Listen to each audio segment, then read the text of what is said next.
네, 오늘 말씀은 창세기 29장 31절로 35절까지 보겠습니다. 야곱의 12지파라는 제목으로 12지파 첫 번째 이야기로 말씀을 전하고자 합니다. 야곱은 외삼촌 라반에게 속아서 사랑하지 않는 여자와 결혼하여 불행한 출발을 하게 됩니다. 지난 시간 이야기죠. 그러나 야곱은 거기서 굴복하지 않고 7년을 더 일하기로 하고 사랑하는 라헬과 결혼했습니다. 그들의 결혼 생활에는 아마도 자매인 레아와 라헬 두 자매의 아마 갈등이 끊이지 않았을 것입니다. 또 야곱은 장인 라반이 자신을 속였기 때문에 장인을 생각할 때마다 마음이 아마 편치 않았을 것입니다. 우리 지난 시간 이야기예요. 창세기 29장 우리 지금 하고 있는 29장 그리고 다음 시간에 할 30장은요. 라반의 집에 살고 있는 야곱의 자녀와 그리고 재산이 불어난 이야기입니다. 야곱은 하란에서 11명의 아들과 또 1명의 딸을 얻게 됩니다. 그리고 나중에 라헬을 통해서 얻은 이제 베냐민을 포함해서 12명의 남자 그리고 12명의 남자 아이 그리고 1명의 여자 아이를 두게 됩니다.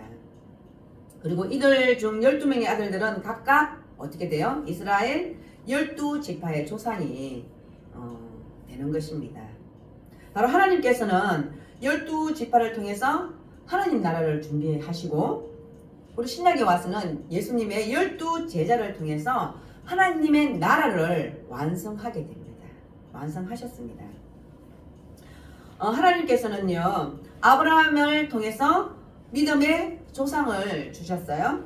그리고 야곱의 대에 들어오면서 지금 어떻게 해요? 가정사가 아주 매우 복잡하게 됩니다. 야곱에게는 12명의 아들이 있었는데 아이들의 어머니가 몇 명이에요? 4명이나 되었던 것입니다. 이렇게 복잡한 가정은요 화약고가 같이 항상 긴장감이 맴돌고 불안하다라는 것입니다.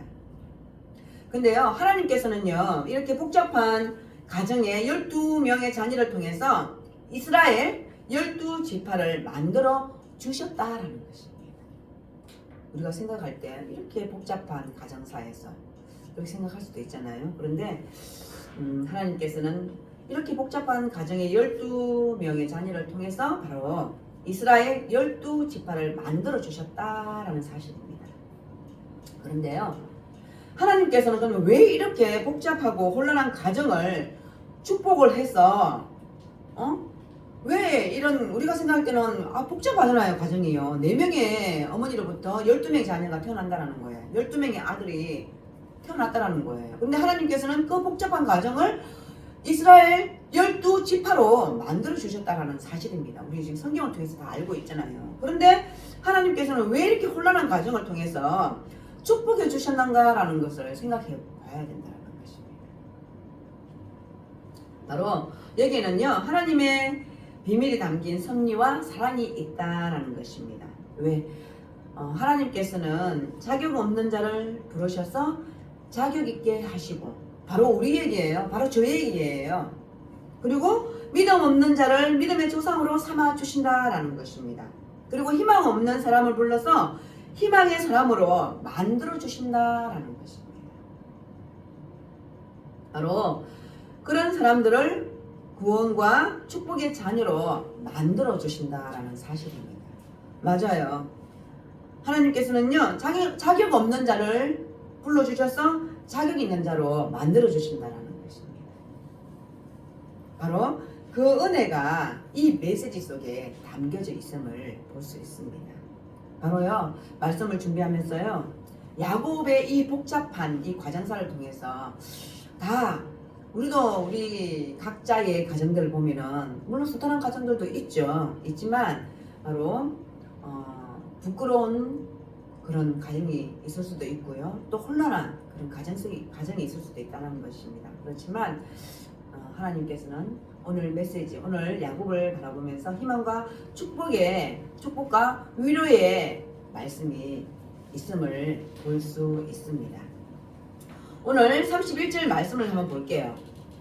여호와께서 레아가 사랑받지 못함을 보시고 그의 태를 여셨으나 라헬은 자녀가 없었더라 라고 말씀하고 있어요. 레아는 결혼을 하긴 했지만 불행하게도 남편의 사랑을 받지 못했다라고 말씀하고 있어요. 바로 그 이유는 아버지 라반에 의해서 제가 지난 시간에 사기 결혼을 했다고 했잖아요. 라헬이, 그죠? 바로 그 사기 결혼에 동조했을 거라고 생각하고 있다는 것입니다. 레아가. 그래서 불행한 결혼을 하고 만다라는 것입니다. 그런데 아마 레아는요, 이렇게 생각했을지도 몰라요. 내가 적극적으로 노력하고 남편을 사랑하면 나도 남편의 사랑을 받을 수 있을 것이다 라고 생각했을 것입니다. 그런데 레아는 아무리 노력을 해도 야곱의 마음을 돌이킬 수 없었다라고 성경에서 말하고 있어요. 그리고 시간이 갈수록 절망과 좌절감만 싹트고 아마 상처와 한이 쌓여갔습니다.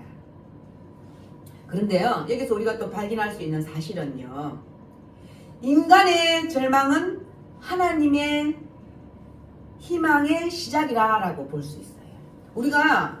우리 인간이잖아요. 우리가 사랑하는 사람이 있어요. 내가 그 사람을 사랑하는데 상대방은 다른 사람을 사랑해. 그 사람을 내가 사랑하면 그 사람의 마음을 돌이킬 수 있을 거라고 생각해요.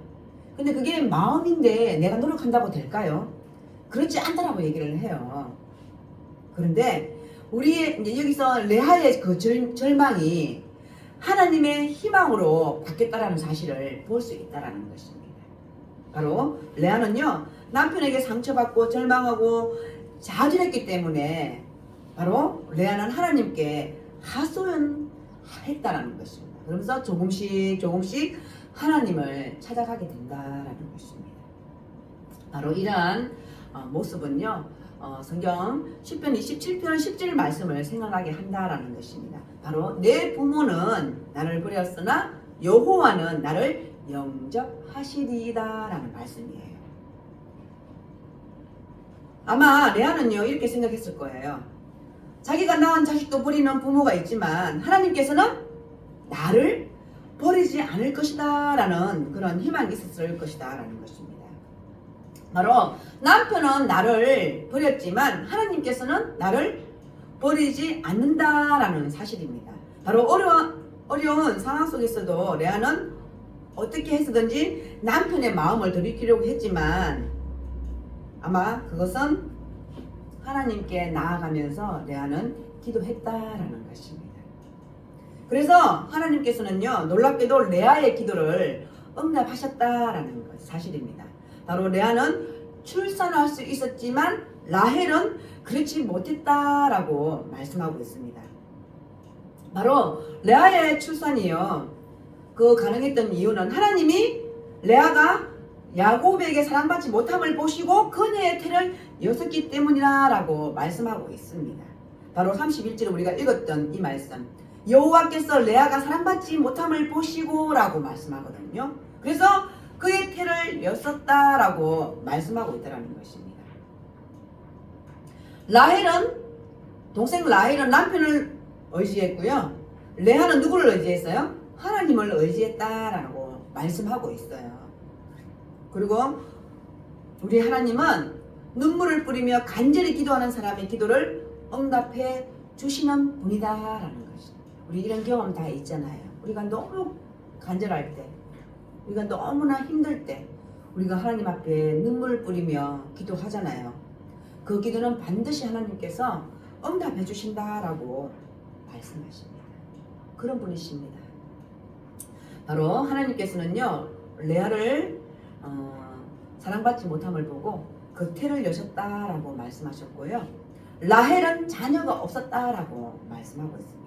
그리고 32절은요, 레아가 임신하여 아들을 낳고 그 이름을 루벤이라 하여 이르되 여호와께서 나의 괴로움을 돌보셨으니 이제는 내 남편이 나를 사랑하리로다 하였더라 라고 32절에서 말씀하고 있습니다. 야곱은 레아보다 라헬을 더 사랑했다라고 말씀하고 있어요. 하나님은 야곱의 사랑을 받지 못하는 레아에게 먼저 어머니가 되는 기쁨을 누리게 하셨다라고 성경에서 말씀하고 있어요. 이것은 마치 아버지 이삭의 사랑을 더 받는 에서 대신 그의 동생 야곱을 선택하신 것처럼 이번에도 바로 남편의 사랑을 더 받는 라헬 대신에 그녀의 언니 레아를 선택하셨다라는 사실입니다.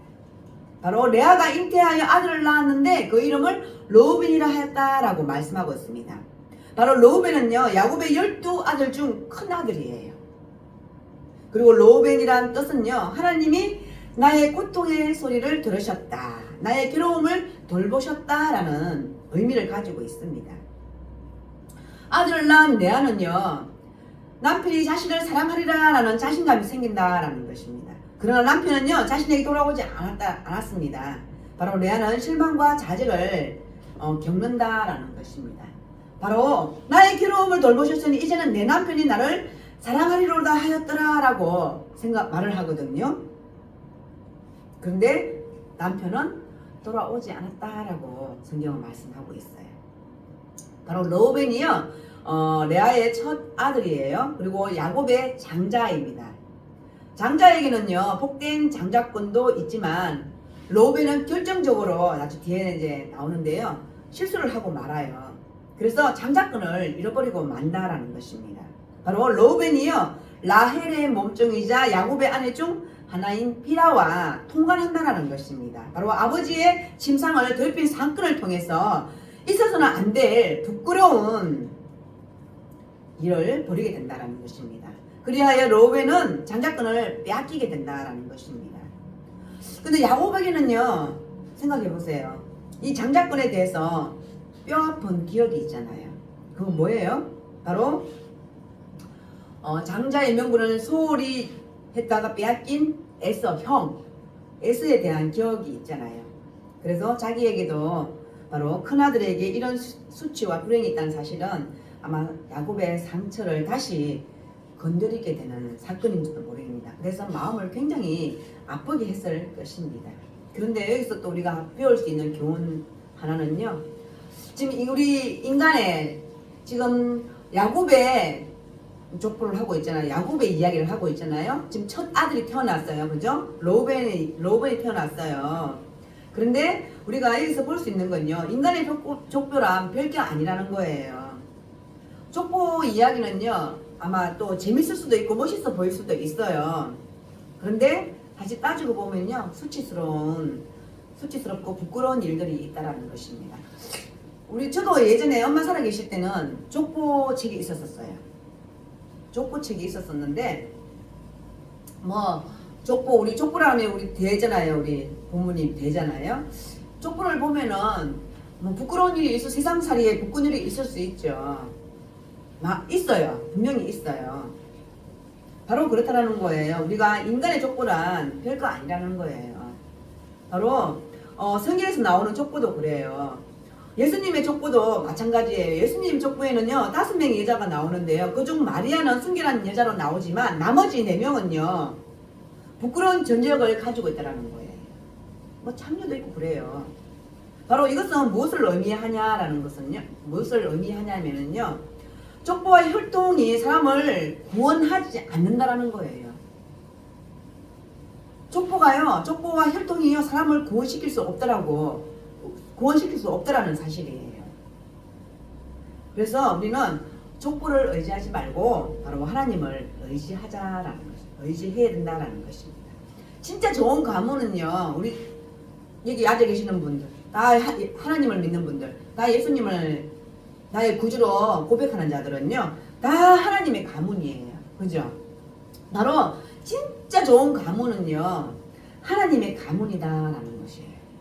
우리가 하나님을 믿잖아요. 그리고 우리 자녀들, 또 우리 자녀의 자녀들 하나님을 믿잖아요. 그래서 진짜 좋은 가문은 바로 하나님을 믿는 가문이다라는 것입니다. 그래서 우리가 우리의 우리의 족보에 뭐 내쓸 것도 없지만 또 혹시 부끄러운 일이 있다 할지라도 이거는 그냥 세상 족보라는 거예요. 그래서 지금 어떻게 보면 야곱의 그 족보를 통해서 야곱의 아들들을 통해서 보면 이렇게 네 명의 어머니를 통해서 12명의 자녀가 태어나는데 어떻게 보면 13명이죠. 딸까지 해서 태어나는데요. 부끄러울 수 있잖아요.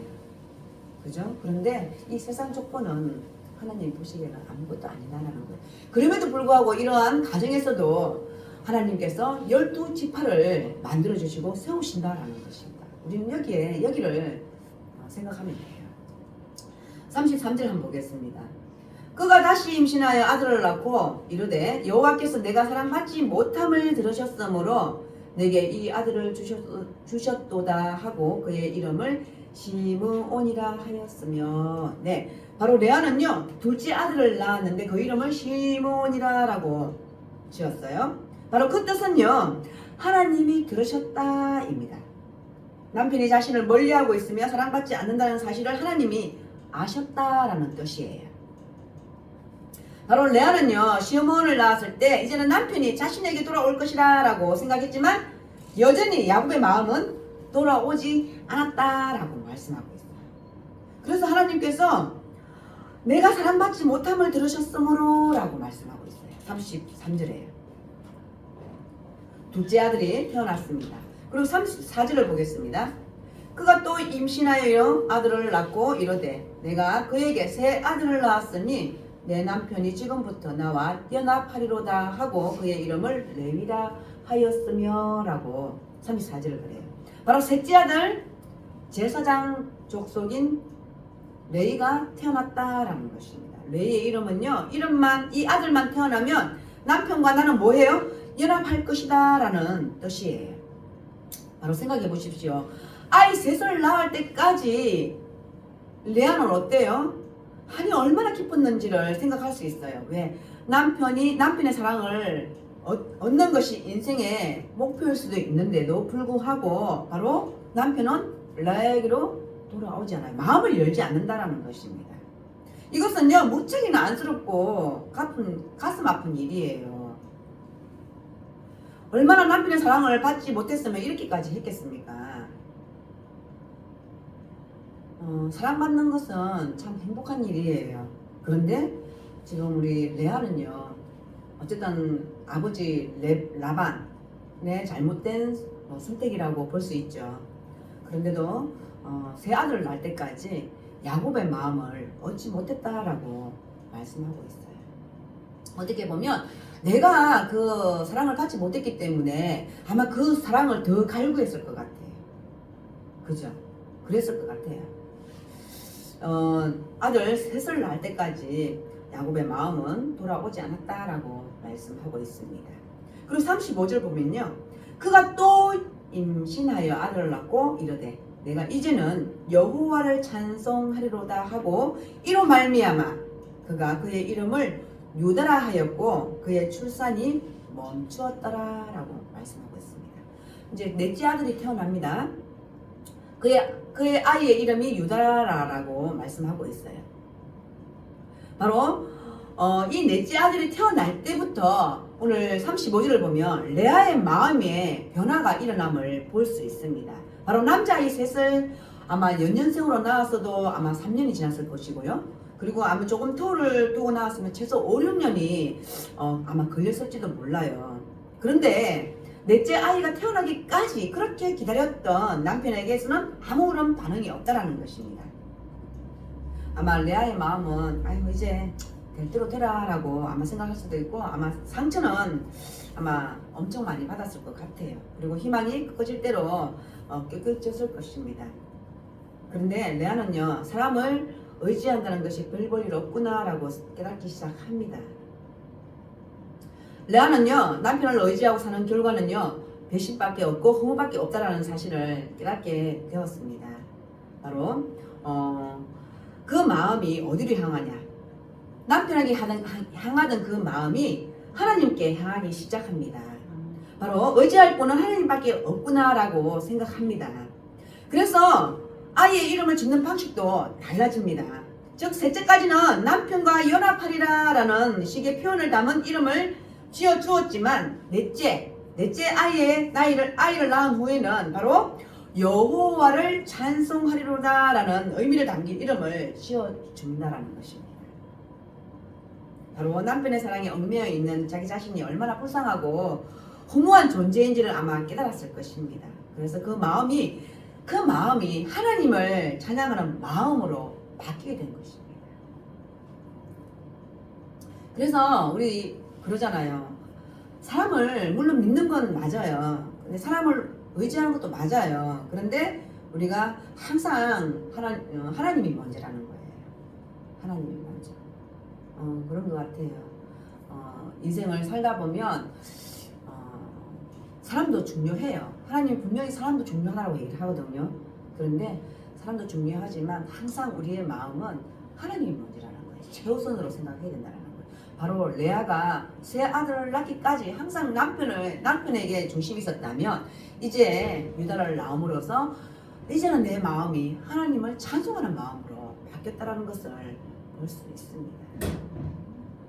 바로 우리는 부질없고 세상적이며 인간적인 것을 포기하고 영원한 것을 붙잡는 레아의 모습을 통해서 바로 영적 성숙의 한 단계를 발견할 수 있다는 것입니다. 바로 레아가 변했을 때 태어난 아이가 놀랍게도 12지파 중에서 가장 복받는 지파의 조상 유다라는 것입니다. 바로 유다 하면요 메시아가 태어나기 때문입니다. 유다 지파에서 메시아가 태어나요.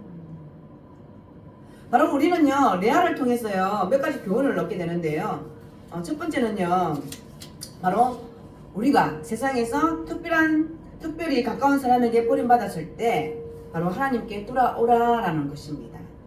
바로 레아는요 남편에게 버림받았을 때 하나님을 만나게 되었다라는 것입니다. 우리가 모든 것을 포기라는 것은 좀 웃기지만요 우리가 모든 것을 내려놓을 때 정말 붙잡을 거 없을 때 이 세상에 이것도 해보고 저것도 해보고 이 사람도 잡아보고 저 사람도 잡아보고 우리가 그럴 때 있잖아요. 바로 레아가 그랬다라는 것입니다.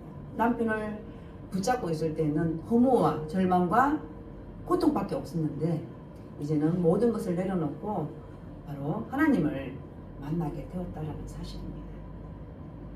그리고 두 번째는요 하나님께 나아갈 때 바로 우리의 과거에 실수가 있고 상처가 있다 할지라도 눈물과 통곡과 간절한 마음으로 하나님께 나아가면요 하나님께서는 외면하지 않는다라는 사실입니다. 바로 레아의 기도는요 남편을 통해서 이루어지지 않았지만 누구를 통해서 하나님께서 그의 태를 열어주심으로 인해서 응답되었음을 보게 된다라는 것입니다. 그리고 세 번째는요 바로 레아에게서 배우는 것은 사람의 위로와 인정과 보상과 칭찬을 받으려고 하지 말라는 것입니다. 바로 참된 칭찬과 위로는요 하나님께서 오는 것이고 하나님께로부터 오는 것이고 바로 우리가 그랬어요 해야 할 일은요 기도하는 일이에요. 기도하는 일입니다. 레아처럼 남편의 사랑을 받기 위해서 그렇게 매달렸던 것이 바로 하나님을 만나는 그런 귀한 사건이 일어난다라는 것입니다. 바로 또 세 번째는요 바로 금방 말했던 것처럼 하나님에게서 오는 그런 축복을 받는 저와 여러분이 되기를 기도합니다. 그래서 시편 34편 18절에 보면요 여호와는 마음이 상한 자에게 가까이 하시고 중심에 통회하는 자를 구원하신다라고 말씀하고 있어요. 그리고 잠언 말씀도요 자기의 죄를 숨기는 자는 형통치 못하나 죄를 자복하고 버리는 자는 불쌍히 여김을 받으린다라고 말씀하고 있어요. 바로 하나님께 자복하는 자, 하나님께 기도하라라고 말씀하고 있다라는 것입니다. 바로 레아처럼 버림받고 무시당했을지라도 하나님께 꾸준히 나아가는 자는 하나님의 구원을 경험하게 된다라는 것입니다. 바로 예수님의 족보를 이루는 유다 지파를 낳는 것과 같은 은총을 받는 것입니다. 바로 레아는요 제가 금방 말씀드린 것처럼 하나님께 야곱에게는 선택을 받지 못했지만 하나님께는 선택을 받아요. 그리고 바로 예수님을 메시아를 놓는 그런 유다 지파를 낳는다라는 것입니다. 바로 유다를 넷째 아들 유다를 낳았다라고 말씀하고 있습니다. 그리고 하나님께서 레아의 출산이 멈췄다라고 말씀하고 있다라는 것입니다. 바로 그렇습니다. 하나님은요 약속을 하시고 그 약속을 성취하시는 분이십니다. 자식의 불어남은 하나님의 성취에 의해서만 가능한다라는 것입니다. 야곱은요 라헬을 사랑했지만 라헬과 결혼한 뒤 그녀를 통해서 자식을 얻을 수 없었습니다. 지금 오늘 본문까지는 라헬은 하나님께서 자식이 없었다라고 말씀하고 있어요. 그래서 라헬을 사랑했지만 야곱은 라헬을 사랑했지만 라헬은 자녀를 얻을 수 없었다라고 말씀하고 있습니다. 바로 오직 하나님이 라헬의 태를 여실 때만 라헬도 잉태할 수 있었다라는 것입니다. 다른 한편 야곱은 레아를 좋아하지 않았어요. 그러나 하나님이 레아를 기억하셨다라는 것입니다. 그리고 잉태케 하심으로 레아는 라헬보다 훨씬 많은 아이를 낳을 수 있었습니다.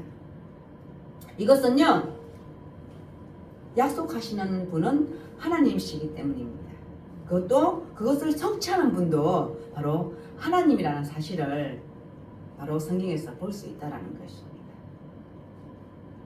바로 하나님의 약속은요 우리 인간이 성취하는 것이 아니에요. 바로 하나님에 의해서만 이루어질 수 있다는 것입니다. 네, 말씀을 정리합니다. 오늘 본문을 통해서 보면요 야곱의 12지파인 중에서 4명의 아들이 태어납니다. 그러니까 성경을 금방 읽었듯이 바로 하나님께서는 야곱은 라헬을 더 사랑했지만 하나님께서는 그 레아의 첫 번째, 두 번째, 세 번째까지는 물론 남편 야곱을 바라봤겠지요. 언제쯤 돌아오겠지. 근데 결국 넷째 아들을 낳으면서 레아는 변했다라는 것입니다. 바로 하나님을 찬송하리로다라는 것입니다. 하나님의 그 깊은 뜻을 알았을 것입니다. 그리고 남편은 나를 무시하고 나를 미워할 수도 있지만 바로 하나님은 끝까지 나를 붙들어 주실 거다라는 그런 믿음이 생겼을 것입니다. 네, 우리 또한 우리가 이 세상 살아갈 때 우리 뜻대로 우리의 진짜 생각대로 되지 않을 수 있어요. 그렇지만 좌절하지 마세요. 레아처럼 하나님께 붙들고 눈물을 흘리며 기도하는 저와 여러분이 되기를 원합니다. 그럴 때에 하나님께서 반드시 그 기도에 응답해 주실 것입니다. 네, 우리가 그래서 오늘 말씀을 통해서 보면 레아의 희망을 볼 수 있어요. 그것은 하나님을 발견할 수 있는 희망이거든요. 우리가 이 세상 살아갈 때에도 우리가 그 하나님의 희망을 발견하며 이 세상에 넉넉히 살아들을 수 있는 저와 여러분이 되기를 기도합니다. 하나님 참으로 감사합니다. 하나님은 약속을 하시고 그 약속을 성취하시는 분입니다. 하나님 오늘 말씀을 통해서 그 하나님의 그 약속과 그 성취하심을 보게 되었음을 감사합니다. 하나님 저희들도 이 세상 살아갈 때에 이 세상을 바라보는 것이 아니라 하나님을 바라보며 기도하며 나아가는 저희들이 될 수 있도록 주님 인도하여 주시옵고 이끌어 주시옵고 축복하여 주시옵소서. 감사합니다. 예수님의 이름으로 기도드립니다. 아멘.